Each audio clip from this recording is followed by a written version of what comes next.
প্রতিবেশীর হক আপনি আদায় করেন নাই, আত্মীয় স্বজনের হক আপনি আদায় করেন নাই। আপনি মস্ত বড় মুসল্লি, শুধু নামাজ পড়েন। আমার নবী বলতেছেন প্রতিবেশীর সাথে খারাপ আচরণের কারণে এই লোকটা জান্নাত থেকে অনেক দূরে থাকবে। একবার কি বুঝছেন, ভাবছেন? আমরা কোরবানির মাধ্যমে প্রতিবেশীর হক বুঝতে চেষ্টা করেছিলাম। আমরা কিন্তু চেতনা আমাদের ফেরে না।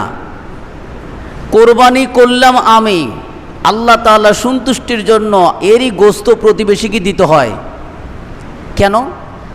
বলে প্রতিবেশীর হক বুঝতে হয়। প্রতিবেশীর হক কেউ আদায় না করে নিজেই কোরবানির গোস্ত সব খাইছে, এই গোস্ত খেকো, প্রতিবেশীর হক বোঝে নাই।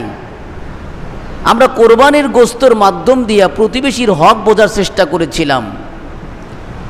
রমজানে, ঈদ উল ফিতরে ফিতরা আদায়ের মাধ্যম দিয়ে প্রতিবেশীর হক বোঝার চেষ্টা করেছিলাম।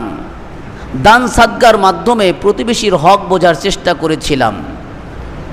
আমাদের মধ্যে শুধু নামাজ আছে, আর কিচ্ছু নাই, প্রতিবেশীর খোঁজ খবর নাই, মা বাবার প্রতি খেয়াল নাই। আমার নবী বলতেছেন, আল্লাহ তাআলা বলেন, তুমি প্রতিবেশীর হক আদায় না করার কারণে তুমি জান্নাত থেকে অনেক দূরে থাকবে, তুমি জান্নাতে যাইতে পারবে না। তাহলে ইসলাম একে অপরে পরস্পরে মিলেমিশে থেকে ইবাদত বন্দেগী করতে উদ্বুদ্ধ করে।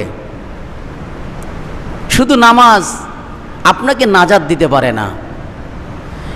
এই জন্য আল্লাহ তাআলা তিনি বলেছেন, উদখুলু ফিস সিলমি কাফা, তোমরা ইসলামের মধ্যে পরিপূর্ণভাবে দাখিল হও। কে বলেছেন? আল্লাহ বলেছেন। আল্লাহ তাআলার হকের সাথে সাথে আল্লাহ তাআলা পিতামাতার হকের কথা বলেছেন। পিতামাতার হকের মতোই আত্মীয় স্বজনের হকের কথা বলেছেন। আত্মীয় স্বজনের হকের পরেই প্রতিবেশীর হকের কথা বলেছেন।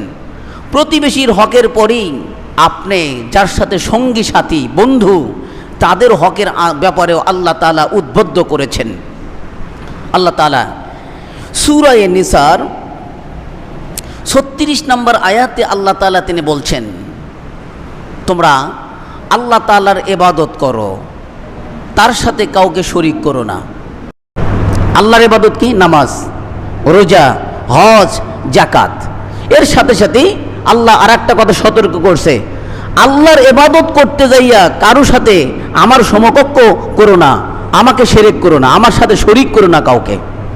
ওয়াবুদুল্লাহ ওয়ালা তুশরিকু বিহি শাইআ, তোমরা আল্লাহ তাআলার ইবাদত করো এবং আমার সাথে কাউকে শরীক করো না। এরপরে পিতামাতার সাথে সদ্য আচরণ করো, ভালো আচরণ করো। তাহলে আমি আমার আলোচনা বেছে নিয়েছি প্রতিবেশীর হক। আজকে আমাদের প্রতিবেশীর খোঁজ না নেওয়ার কারণে আমাদের সম্প্রীতি নাই, ভালোবাসা নাই, একজনের ছায়া আমি দেখতে পারি না, এর হক আদায় না করার কারণে। এই জন্য নবী বলছেন, তুমি নামাজ পড়লে কি হবে? সারা দিন ভরা, রাত দিন 24 ঘন্টা যদি আপনি নামাজ পড়েন, প্রতিবেশীর খোঁজ খবর রাখেন নাই, পিতামাতার খোঁজ খবর রাখেন নাই, আমার নবী বলতেছেন তোমার জন্য জান্নাত নাই। কি লাভ হইল? কি লাভটা হইল? এই জন্য আপনাদের সামনে আলোচনা বেছে নিয়েছি প্রতিবেশীর হক। এই প্রতিবেশীর হক নিয়ে কয়েক জুমা আলোচনা করবো ইনশাআল্লাহ, আল্লাহ যদি তৌফিক দান করেন।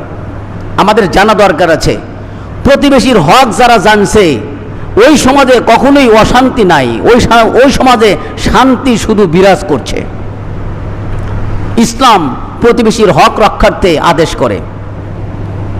আল্লাহ তাআলা তাই কোরআনে সূরা নিসার 36 নম্বর আয়াতে বলছেন, ওয়াল জারিজিল কুরবা ওয়াল জারিজিল জুনুবি ওয়াস সাহিবি বিল জামবি ওয়া ইবনিস সাবিল, তোমরা নিকটতম আত্মীয়, রক্তের আত্মীয়র সম্পর্ক রক্ষা করো, তাদের সাথে ইহসান করো। এরপরে কারা? বলে এরপরে তোমার প্রতিবেশী, তোমার রক্তের আত্মীয় না, কিন্তু তোমার বাড়ির পাশের বাড়ি, তোমার ঘরের পাশেই ঘর, এই লোকটার প্রতি তুমি একটু খেয়াল করো। এরপরে আল্লাহ তাআলা তিনি বললেন, তুমি ওই লোকটার প্রতিও খেয়াল করবে যারা তোমার সাথে ওঠা বসা করে, তোমার বাড়ির পাশে বাড়ি না, আপনি ব্যবসা বাণিজ্য করতে যাইয়া বিভিন্ন বন্ধু বান্ধব সৃষ্টি হয় কি না? আল্লাহ তাআলা তিনি বলেন সেই সমস্ত সঙ্গী সাথীর খোঁজ খবর রাখো, তাদের হকটাও তুমি বোঝো। বলেন তো এভাবে কোনো ব্যক্তি যদি চলে, ওই ব্যক্তির সাথে কারো দ্বন্দ্ব হবে, শত্রুতা হবে, শান্তি ওই সমাজের মধ্যে বেশি বিরাজ করবে নাকি অশান্তি হবে? শান্তি বিরাজ করবে না। আল্লাহ তাআলা তাই প্রতিবেশীর হকের ব্যাপারে ব্যাপক উদ্বুদ্ধ করেছেন। ফুকাহে কেরাম, ওলামায়ে কেরামগণ বলেন প্রতিবেশী হক তিন প্রকারের। তিন প্রকারের প্রতিবেশী আছে, তাদের হকও তিন প্রকারের। সর্বোত্তম প্রতিবেশী কারা? সর্বোত্তম প্রতিবেশী যিনি আপনার আত্মীয়, রক্তের আত্মীয় এবং আপনার ঘরের সাথে ঘর, এ হলেন সর্বোত্তম প্রতিবেশী এবং সে মুসলমান। সে কি বলেন তো? কি বললাম? এক। সর্বোত্তম প্রতিবেশীকে যিনি মুসলমান, আপনার রক্তের সম্পর্ক লাগে, আপনার ঘরের সাথে ঘর, ইনি হলেন সর্বোত্তম প্রতিবেশী, আপনার নিকটতম প্রতিবেশী। এই আত্মীয়র হক ছেদনের গুনাহ এখানে হবে যদি আপনি ওই প্রতিবেশীর খোঁজ না নেন। দুই নম্বর প্রতিবেশী, আপনার আত্মীয় সম্পর্ক লাগে না, কিন্তু সে আপনার বাড়ির পাশে বাড়ি, সে মুসলমান। সে কি বলেন? সে মুসলমান। এই প্রতিবেশীর হক মধ্যম। এই প্রতিবেশীর হক কি বলেন? মধ্যম, সর্বোচ্চ নয়, মধ্যম। তিন নম্বর প্রতিবেশী, আপনার বাড়ির পাশেই বাড়ি, কিন্তু সে হলো বিজাতি। কি বলেন? বিজাতি, বিধর্মী, অমুসলিম, কিন্তু আপনার বাড়ির পাশেই থাকে। নবী বলতেছেন এও তোমার প্রতিবেশী, কিন্তু এ সাধারণ প্রতিবেশী। তোমার রক্তের সম্পর্ক যদিও না লাগে, এর সাথে উত্তম আচরণ করা তুমি মুসলমান হিসেবে তোমার কর্তব্য। কথা কি বুঝাতে পারছি? তাহলে প্রতিবেশী কয় প্রকার হইল? তিন প্রকার। জেনে রাখেন, আমরা প্রতিবেশীর ভাগাভাগি করছি। প্রতিবেশী কত দূর পর্যন্ত? নবী করিম সাল্লাল্লাহু আলাইহি ওয়াসাল্লাম তিনি বলেন, প্রতিবেশী তোমার বাড়ির ডাইনে বামে, সামনে পিছনে। একবার বলেন তো প্রতিবেশী কারা? আপনার বাড়ির, আপনি যেখানে ঘর অবস্থান করেছেন সেই ঘরের ডাইনে বামে, সামনে পিছনে 40 ঘর। কয় ঘর? একবার জোরে আওয়াজ দিয়ে বলতে হবে এটা। আপনার প্রতিবেশী কারা? আপনার ডাইনে কয় ঘর? 40 ঘর। আপনার ডাইনে বামে 40, বামে 40 ঘর, সামনে পিছনে 160 ঘর। এই 160 ঘর হলো আপনার প্রতিবেশী, নিকটতম প্রতিবেশী। মা আয়েশা সিদ্দিকা রাদিয়াল্লাহু তাআলা আনহা তিনি বললেন, ইয়া রাসূলুল্লাহ, আমার কাছে দুইটা উপঢৌকন আছে, হাদিয়া। হাদিয়া, আপনারা তো হাদিয়া কম দেন, হাদিয়া বেশি দেওয়ার চেষ্টা করবেন। হাদিয়া দিলে মোহাব্বত বাড়ে, হাদিয়া বেশি করে পেইড করবেন, বেশি বেশি দিবেন, ঘন ঘন হাদিয়া দিবেন। মা আয়েশা সিদ্দিকা বলতেছেন আমার কাছে দুইটা হাদিয়া আছে। কয়টা আছে? দুইটা। আমি আমার প্রতিবেশী, কোন প্রতিবেশীকে আগে দেব? নবী করিম সাল্লাল্লাহু আলাইহি সাল্লাম তিনি বললেন, তোমার দরজা থেকে যে প্রতিবেশীটা অধিক নিকটবর্তী, তোমার দরজা থেকে যে প্রতিবেশীটা অধিক নিকটবর্তী, ওই প্রতিবেশীকে তুমি আগে হাদিয়া পেইড করো। সুবহানাল্লাহ বললেন না? প্রতিবেশীর প্রতি হাদিয়া দিতে বলেছেন নবী করিম সাল্লাল্লাহু আলাইহি সাল্লাম, কারণ প্রতিবেশীর খেয়াল করতে বলেছেন। জিবরাইল আমিন অত্যাধিক, আমার নবী বলতেছেন সর্বদাই, প্রায় সময়ই, অধিকাংশ সময়, এই শব্দটা বুঝছেন? সর্বদাই, প্রায় সময়ই, অধিকাংশ সময় জিবরাইল আমার কাছে আসতো, আমার কাছে এসে প্রতিবেশীর ব্যাপারে আমাকে ওসিয়ত করত। নবী বলতেছেন জিবরাইলের অত্যাধিক আসা, নবীর সাথে পরামর্শ করা কিসের ব্যাপারে? প্রতিবেশীর ব্যাপারে। অত্যাধিক জিবরাইল প্রতিবেশীর ব্যাপারে আমাকে পরামর্শ দিয়েছেন, ওসিয়ত করেছেন। ওসিয়ত নবী করিম সাল্লাল্লাহু আলাইহি ওয়াসাল্লাম তিনি বলছেন, এমন ওসিয়ত করছেন, এমন পরামর্শ দিয়েছেন, যেন আমার কাছে মনে হয়েছিল আন্নাহু সাইওয়াররাসাহু, আমার কাছে মনে হইল যে প্রতিবেশীকে আল্লাহ তাআলা কি উত্তরাধিকারী বানায়। এত পরামর্শ দিচ্ছেন। প্রতিবেশী আমার কাছে মনে হইল যে তাদের কি সম্পদের ভাগী বানা দেয় কিনা। যে পরিমাণ জিবরাইল আমিন আমাকে এত উপদেশ দিচ্ছেন প্রতিবেশীর হকের ব্যাপারে, আমার ভয় হইল যে প্রতিবেশীকে উত্তরাধিকারী মিরাজ বানায় কিনা। এ পরিমাণ নবী করিম সাল্লাল্লাহু আলাইহি ওয়াসাল্লামকে উপদেশ দিতেন। জিবরাইল জানে, আল্লাহ তাআলা তাকে জানায় দিয়েছেন, প্রতিবেশীর হক কেউ যদি আদায় না করে তার জান্নাতে যাওয়া পথ সহজ হয় না। মুখস্থ রাখেন তো এই কথাটা।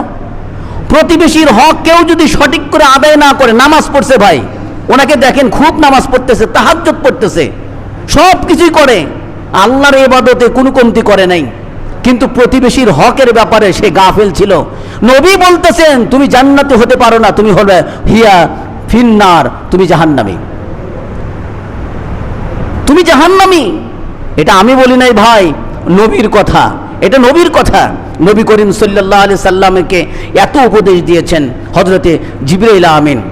দলিল বুখারী শরীফের 6018 নম্বর, 6018 নম্বর হাদিস, 6014 নম্বর হাদিস, একাধিক হাদিসে জিবরাইল আমিন প্রতিবেশীর হকের ব্যাপারে উপদেশ দান করেছেন, ওসিয়ত করেছেন।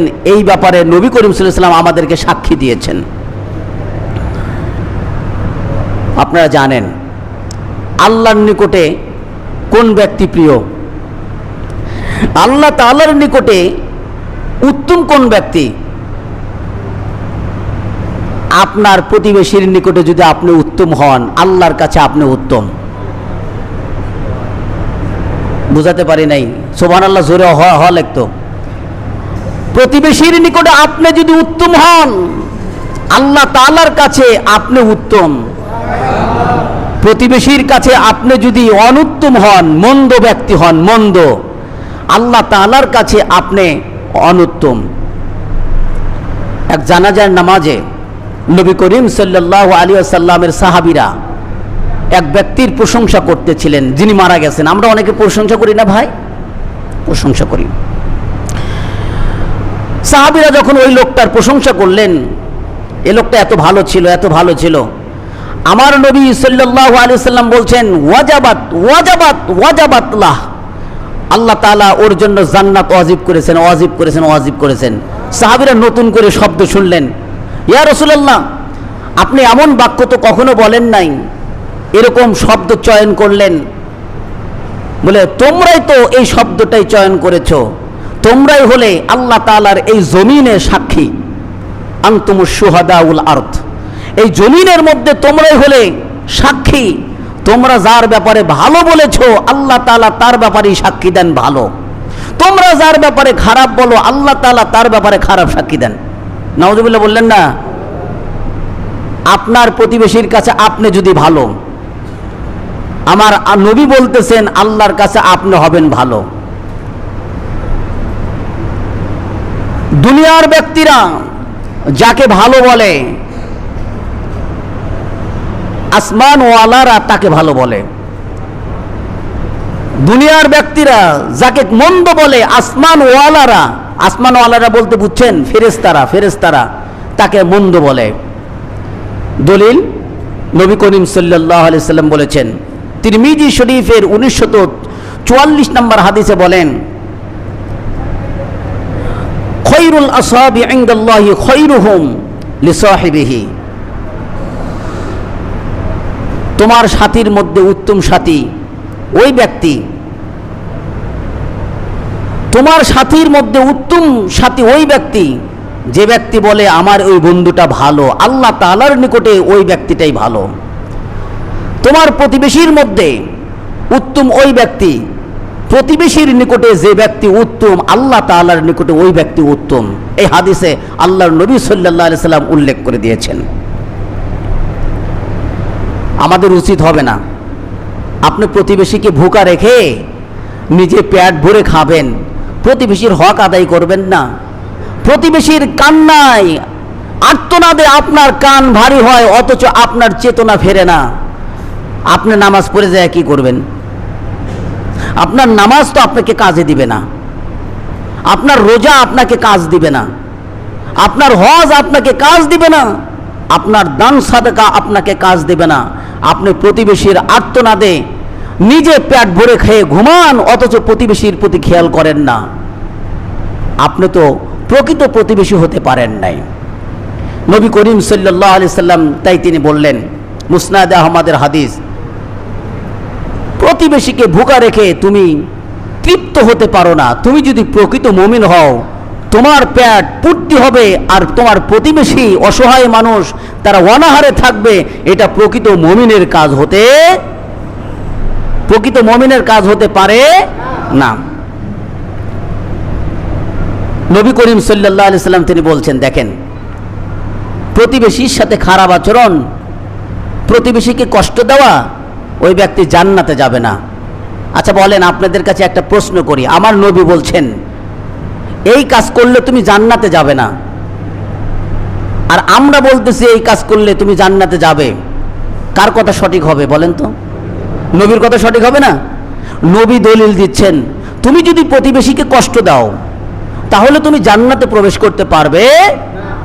আমার নবী বলছেন, দলিল মুসলিম শরীফের হাদিস 46 নম্বর হাদিস, নবী করিম সাল্লাল্লাহু আলাইহি ওয়াসাল্লাম তিনি বলছেন, লা ইয়াদখুলুল জান্নাতা মান লা ইয়ামানু জারহু বাওয়াইকহু। ওই ব্যক্তি জান্নাতে প্রবেশ করতে পারবে না যার অনিষ্ট থেকে তার প্রতিবেশী নিরাপদ নয়।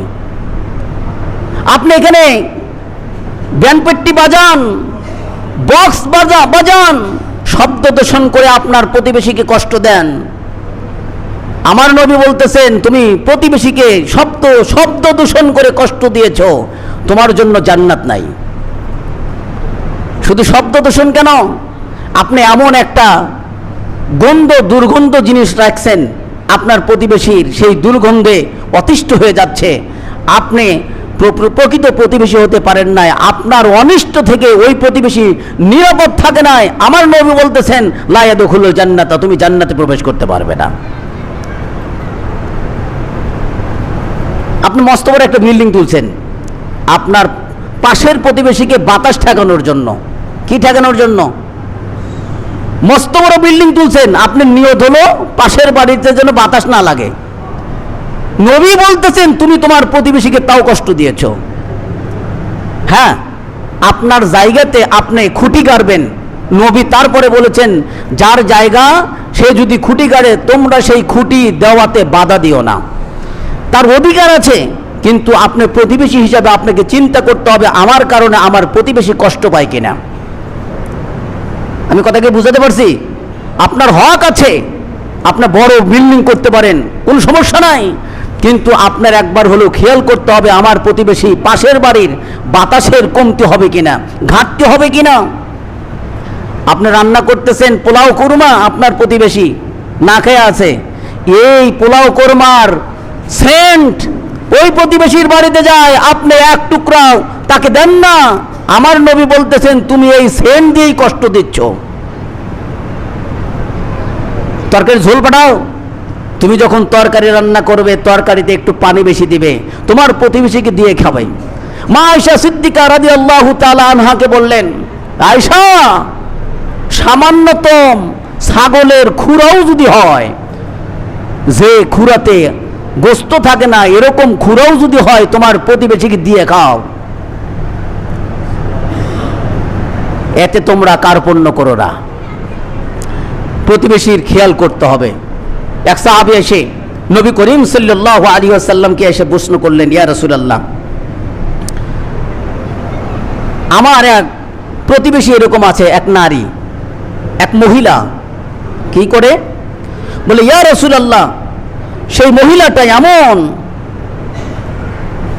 নামাজ পড়ে, চূড়ান্ত পর্যায়ের নামাজ পড়ে, রোজা রাখে এবং যাকাত দেয়, হজও করেছে, ইয়া রাসূলুল্লাহ, কিন্তু একটা ব্যারাম আছে তার মধ্যে, সেটা হলো, সেই ব্যারামটা হলো আন্নাহা তুজি জিরানাহা বিলিসানিহা।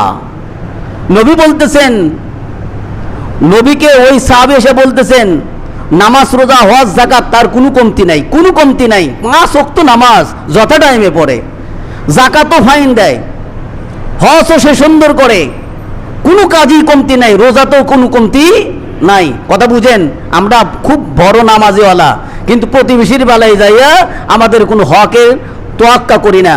আমার নবী বলতেছেন, নবীর কাছে ওই সাহাবী বলতেছেন, তার একটা ব্যারাম কি, তার মুখ থেকে তার প্রতিবেশী নিরাপদ নয়, তার মুখের জবান থেকে সে কষ্ট দেয়, অর্থাৎ বকা জকা করে কথা বলে।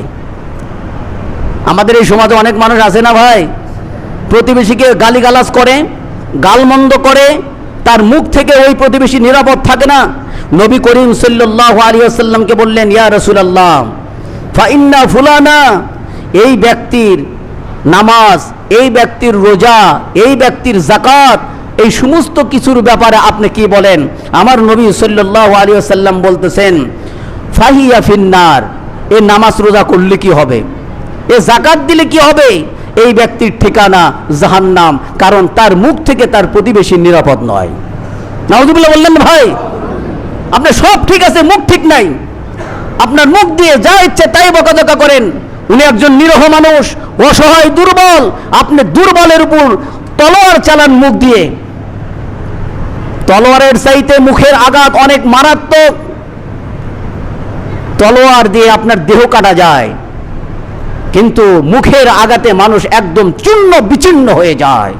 নবী করিম সাল্লাল্লাহু আলাইহি ওয়াসাল্লাম তাই বললেন, তোমার মুখ থেকে যেহেতু নিরাপদ নয়, তুমি নামাজ পড়লেও তুমি জান্নাতে যাইতে পারবে না। ওই সাহাবী আবার পুনরায় আবার প্রশ্ন করলেন, ইয়া রাসূলুল্লাহ, আমার বাড়ির প্রতিবেশী আরেকটা মহিলা এমন নামাজ রোজা কম করে, শুধু ফরজিয়াতের ফরজ নামাজ, ফরজগুলো যথাযথভাবে পালন করে, অতিরিক্ত কোনো আমল করে না। আর ওই মহিলার কি ছিল, তাহাজ্জুদ সহকারে পড়তো, আরো যা আছে সব কিছু করতো, কিন্তু একটা বদ অভ্যাস ছিল, মুখ তার নিরাপদ ছিল না। মুখ কি ছিল না? নিরাপদ ছিল না, মুখ দিয়ে যা ইচ্ছে তাই বলতো, মুখ থেকে নিরাপদ দিত না ওই প্রতিবেশীকে। আর এই মহিলার ব্যাপারে বলতেছে, তার নামাজ রোজা কম আছে, কিন্তু ওই মহিলার চাইতে এই মহিলার একটা গুণ ভালো, সেটা হলো তার মুখ থেকে তার প্রতিবেশী নিরাপদ থাকে, তার মুখ দিয়ে কথা বলে না, গালমন্দ করে না, গালিগালাজ করে না, দেখা হলে সুন্দর ভাষায় মুস্কি হাসি দিয়ে কথা বলে। আপনারা কি জানেন, মানুষের সাথে একবার মুস্কি হাসি দিয়ে কথা বলাও সাদাকা। আপনি 10 টাকা দান করার চাইতে মুস্কি হাসি দিয়ে কথা বলেন, 10 টাকার চাইতে উত্তম। লাখ টাকা দান করার চাইতে একবার মুস্কি হাসি দিয়ে কথা বলেন, আপনার ওই লাখ টাকা দান করার চাইতে মুস্কি হাসি দেওয়া উত্তম। মানুষকে কটূক্তি করে কথা বলা, মানুষকে ঘায়েল করে কথা বলা, আপনি দান সাদকা করেও লাভ হবে না ভাই, লাভ হবে না। আমার নবী সাল্লাল্লাহু আলাইহি সাল্লাম বললেন, নামাজ রোজা কমও যদি হয়, সে যেহেতু তার মুখ থেকে তার প্রতিবেশীকে নিরাপদ রাখে, কটূক্তি করে না, কুটু ভাষায় কথা বলে না, নবী করিম সাল্লাল্লাহু আলাইহি সাল্লাম তিনি বললেন, ওয়াহিয়া ফিল জান্নাহ, ওই ব্যক্তি জান্নাতে যাবে। সুবহানাল্লাহ, সুবহানাল্লাহ। আমার কথা না, নবী বলেছেন। নবী করিম সাল্লাল্লাহু আলাইহি ওয়াসাল্লাম যে বিষয়ে শপথ খায়, এটা কি আপনারা গুরুত্বের সাথে দেখেন নাকি অগুরুত্বের সাথে দেখেন? শপথ খাইছেন, নবী করিম শপথ খাইছেন। আমার নবী বলতেছেন, ওয়াল্লাহি লা ইউমিনু, ওয়াল্লাহি লা ইউমিনু, আল্লাহর শপথ খেয়ে বলছি, ওই ব্যক্তি ঈমানদারি না, ওই ব্যক্তি ঈমানদারি না, ওই ব্যক্তি ঈমানদারি না। সাহাবীদের মধ্যে ব্যাপক প্রশ্ন এসে গেল, ইয়া রাসূলুল্লাহ, তারা কারা? ওয়াকিলা কিলা ওয়ামান ইয়া রাসূলুল্লাহ, যে ব্যক্তি ঈমানদার না সেই ব্যক্তির একটু পরিচয় দেন, তারা কারা? নবী করিম সাল্লাল্লাহু আলাইহি সাল্লাম বললেন, তারা তো ওই ব্যক্তি, আল্লাযী লা ইয়ামানু জারহু বাওয়াইকাহু, সে তো ওই ব্যক্তি যার অনিষ্ট থেকে তার প্রতিবেশী নিরাপদ থাকে না, তার ক্ষতি থেকে প্রতিবেশী নিরাপদ থাকে না। আপনি নামাজ পড়তেছেন, প্রতিবেশীকে ঘায়েল করার জন্য পথ চলার জন্য বাধা সৃষ্টি করছেন, ওই লোক যেন আমাদের এই সীমানাতে না হাঁটতে পারে, বেড়া দিয়ে দিছেন। কি দিছেন? দিছেন বেড়া। জানেন আমার নবী বলতেছেন তোমার মধ্যে ঈমান নাই, তুমি ঈমানদার হতেই পারো না। আমি আল্লাহর শপথ খেয়ে বলছি, তুমি যদি মুমিন হও তোমার প্রতিবেশীকে কষ্টে রাখা যাবে না, তোমার প্রতিবেশীর ভাগাভাগি করতে হবে। আমরা কোরবানির মাধ্যমে এটা শিখছি ভাই, কোরবানির মাধ্যমে আমরা এটা শিখছি। গোস্ত বন্টন করছি, প্রতিবেশীকে দিয়ে খাইছি, আর কোরবানি শেষ একে অপরের দ্বন্দ্ব কলহ, কথার মধ্যে শালীনতা নাই। আপনি কেমন প্রতিবেশী? আপনি কোরবানির আসল হকিকত, আসল রহস্য আপনি উদ্ঘাটন করতে পারেন নাই। আমার নবী সাল্লাল্লাহু আলাইহি ওয়াসাল্লাম বলতেছেন, তুমি যদি প্রকৃত মুমিন হও তোমার দ্বারা প্রতিবেশীর কষ্ট হওয়া যাবে, এমন কথাও বলা যাবে না, বিদ্বেষমূলক আচরণ করা যাবে না, প্রতিবেশী যেন শান্তিতে থাকে সেই ধরনের টেন্ডেন্সি, মন মানসিকতা আপনার মধ্যে লালন করতে হবে, তাহলেই আপনি খাঁটি মুমিন। নবী করিম সাল্লাল্লাহু আলাইহি ওয়াসাল্লাম তিনি বলছেন, দেখেন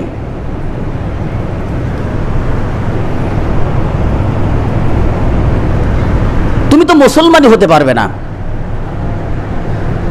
তুমি যা পছন্দ করো। আচ্ছা বলেন, এখানে আমি যদি প্রশ্ন করি, আমার নিজের প্রশ্ন আমি নিজেকে করছি এভাবে, আমার অকল্যাণ হোক আমরা কেউ চাই? আমার মানে নিজেকে, মানে প্রত্যেকেই নিজেকে প্রশ্ন করেন, আমার অকল্যাণ হোক আমরা কি এটা চাই? আপনার দিল থেকে কিন্তু এই কথাটা বলেছেন, আমারও অকল্যাণ হোক, আমার ক্ষতি হোক, আমি ক্ষতিগ্রস্তর অন্তর্গত হই, এটা আমরা কেউ কামনা করি না, বাসনাও করি না। আমার নবী সাল্লাল্লাহু আলাইহি ওয়াসাল্লাম বলছেন, এই বিষয়টা তুমি যেরকম তোমার নিজের জন্য অকল্যাণকে অপছন্দ করেছো, তোমার প্রতিবেশীর জন্য অকল্যাণ যদিও অপছন্দ না করো তাহলে তুমি মুসলমানই না। আমার যেরকম শান্তি লাগে আমার প্রতিবেশীরও ওই রকম শান্তি লাগতে হবে। আমি যেরকম কষ্ট থাকতে চাই না আমার প্রতিবেশীকে কষ্ট রাখা যাবে না। আমি যেটাতে পছন্দ করি আমার প্রতিবেশীর সেটা হোক, আমি তাই পছন্দ করি, তাহলে আপনি জানবেন আপনি প্রকৃত মুসলমান, নবী বলেছেন। আচ্ছা এই চিন্তা কারোর মধ্যে যদি থাকে তাহলে আমরা কি ভাই ভাই কেউ শত্রু হব? শত্রু হব না। এই জন্য নবী করিম সাল্লাল্লাহু আলাইহি ওয়াসাল্লাম বলছেন, লা ইউমিনু আহাদুকুম হাত্তা ইউহিব্বা লিজারিহি মা ইউহিব্বু লিনাফসি। তুমি নিজের জন্য যা পছন্দ করো তোমার প্রতিবেশীর জন্য যদি তাই পছন্দ না করো, ততক্ষণ পর্যন্ত তুমি যদি না করো তাহলে তুমি প্রকৃত পক্ষে ঈমানদার হতে পারবে না। তাহলে ঈমানদার হওয়ার জন্য আমার পছন্দ, অন্যের পছন্দ। একজন মুমিন আর একজন মুমিনের আয়না ভাই। আপনি মডেল, আপনি তার সামনে দাঁড়ান, একটা আয়নার সামনে দাঁড়ালে আপনার প্রতিচ্ছবি দেখা যায়। অন্য ভাইকে আপনার প্রতিচ্ছবি মনে করেন, আমার কষ্ট হলে তার কষ্ট, তার কষ্ট হলে আমার কষ্ট, এরকম মনে করেন। দেখেন আপনার ভ্রাতৃত্ব ছিন্ন হবে না, ভ্রাতৃত্ব বন্ধন হবে। আপনার এই সমাজ সংস্করণ হয়ে যাবে, সমাজের মধ্যে সবাই এক এক এক এক প্ল্যাটফর্মে ঐক্যবদ্ধ জিন্দেগি আপনারা গড়তে পারবেন। আমার নবী সাল্লাল্লাহু আলাইহি ওয়াসাল্লাম তাই বলছেন, নামাজ রোজা যতই করো প্রতিবেশীর হক যদি খেয়াল না করো তাহলে তুমি প্রকৃত পক্ষেই জান্নাতে যাইতে পারবে না। নবী করিম সাল্লাল্লাহু আলাইহি ওয়াসাল্লাম তিনি বললেন, দেখো আল্লাহর প্রতি আমরা কি সবাই বিশ্বাসী ভাই? জবাব শূন্য হইল। আল্লাহর প্রতি কি আমরা বিশ্বাসী? আখিরাতের প্রতি কি আমরা বিশ্বাসী?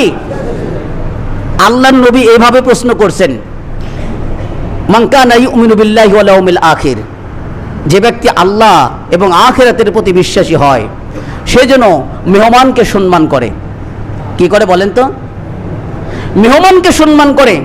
ওমান কানা ইউমিনু বিল্লাহি ওয়াল ইয়াউমিল আখির, যে ব্যক্তি আল্লাহ এবং আখিরাতের প্রতি বিশ্বাস করে, ফালা ইউযি জারা, সে যেন তার প্রতিবেশীকে কষ্ট না দেয়।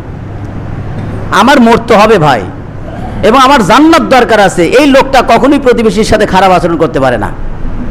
ওই ব্যক্তি করতে পারে যার জান্নাত দরকারই নাই। মরার পরে আমার আর কোনো চিন্তা নাই, দুনিয়াতে ঐশ্বর্য আছে, ধন দৌলত আছে, আমাকে কে ঠেকায়, পারলে ঠেকাও, এই ধরনের আত্মগর্ব, আত্ম আহমিকার মধ্য দিয়ে কথা বলে, এই লোকটা আখিরাতের প্রতি অত বিশ্বাসী না। নবী বলতেছেন যারা আল্লাহর প্রতি বিশ্বাসী, আখিরাতের প্রতি বিশ্বাসী, তারা প্রতিবেশীকে যেন কষ্ট না দেয়। যারা আল্লাহর প্রতি বিশ্বাসী, আখিরাতের প্রতি বিশ্বাসী, তারা যেন মেহমানের কদর করে। যারা আল্লাহর প্রতি বিশ্বাসী, মেহমান আল্লাহর প্রতি বিশ্বাসী, আখিরাতের প্রতি বিশ্বাসী, ভালো কথা জানে না, বলতেও পারে না, এরকম মানুষের আবির্ভাব কিন্তু অনেক আছে না ভাই? তুমি ভালো কথা আর বলতে পারতেছো না, অনেক আছে ভালো কথাই বলে, কোনো গন্ডগোলও নাই। আমরা দেখি, অনেক সময় দেখি চাষতলে বসে ভালো কথা বলতে বলতে গাল পারে, গালমন্দ করে, যেটা বলা প্রয়োজন ছিল না, যেটা বলা কি ছিল না, চা খাইতেই ওই ভালো কথা বলতে বলতে ওর মধ্যে একটা ফায়সা কথা বলে ফেলে দেয়। নবী বলতেছেন যারা আল্লাহর প্রতি বিশ্বাসী, আখিরাতের প্রতি বিশ্বাসী, ফাল্লিয়াকুল, সে যদি কোনো কথা বলে তাহলে খয়রান, ভালো যেন কথা বলে, ভালো কথা যেন বলে। কারণ আপনারা এটা জানেন, সামান্য কথাতেই ঝগড়া বাজে, কথা বড় দিয়া বাজে না, বাজে কি ছোট দিয়া। এই জন্য অল্পের থেকেই সুন্দর কথা বলা, তাও বলতে পারতেছেন না, ভালো কথা বলতেই পারতেছেন না, নিরাপদ একটি পদ্ধতি আমার নবী বলেছেন ফালইয়াসমুত, সে যেন চুপ থাকে। কি থাকে বলেন? তাহলে আল্লাহর প্রতি বিশ্বাসী, আখিরাতের বিশ্বাসী ওই ব্যক্তি কি প্রতিবেশীর কষ্ট দিতে পারে? বলেন ভাই, কষ্ট দিতে পারে? কষ্ট দিতে পারে না। আল্লাহ আমাদের সবাইকে বোঝার তৌফিক দান করেন, আমিন। আগামী জুমায় এখান থেকেই বলবো, প্রতিবেশীকে কষ্ট দেওয়া সবচাইতে বড় গুনাহ। প্রতিবেশীকে কষ্ট দেওয়া কি সবচাইতে বড় গুনাহ। আপনি টাঙ্গাইল যায় জেনা করছেন 10টা মেয়ের সাথে, কয়টা মেয়ের সাথে? বোঝেন 10টা মেয়ের সাথে ভাড়া করে জেনা করছেন, নাউজুবিল্লাহ বলেন আগে, ওটাও গুনাহ। কি হয়েছে বলেন? গুনাহ হয়েছে। আর প্রতিবেশীর পাশের বাড়ির এক মহিলার সাথে আপনি জিনা করছেন, আমার নবী বলতেছেন তোমার অপরাধ 10 গুণ বেশি হয়েছে। এই প্রতিবেশীর অপরাধ, একটা মেয়ের সাথে জিনা করছেন, তোমার অপরাধটা হয়েছে ওই 10টা মেয়ের সাথে জিনা করলে যে গুণাটা হইতো, তোমার এই প্রতিবেশী মহিলার সাথে জিনা করা 10 গুণ বেশি তোমার পাপ হয়েছে। তাহলে প্রতিবেশীর সাথে সুন্দর আচরণ করতে হবে। প্রতিবেশীর সাথে সুন্দর আচরণ না করলে আল্লাহ তাআলা শাস্তিও বেশি দিবেন। এই বিষয়গুলো নিয়ে আগামী জুমা ইনশাআল্লাহ আলোচনা করব। তারপরের জুমা